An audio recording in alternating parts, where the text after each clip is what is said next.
Amaphoyisa ebambisene namasosha abambe umkhankaso wokubuyisa izimpahla ezatatshwa ezitolo eSpringfield eThekwini.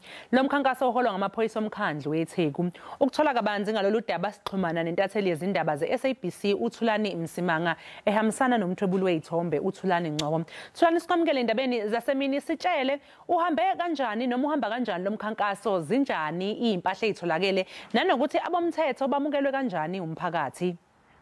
Amaphoyisa akwametro amaphoyisa aseThekwini amametropolice asanda kuphothula umkhankaso la endaweni yaseSpringfield lapho eshaqe khona izinto ezinjengamafridge kanye nezinto ezinjengamatelevision kanye namaketela kagesi.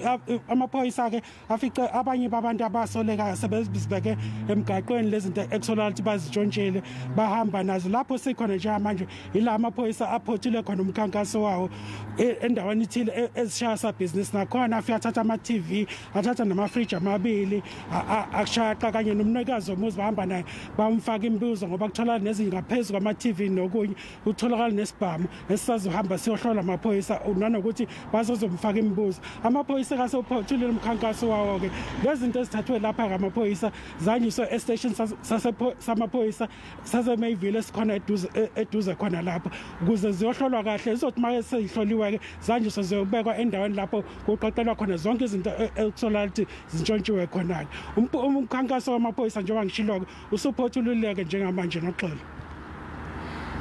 Sibonge kuThulani, ubesibikele eSpringfield eThekwini.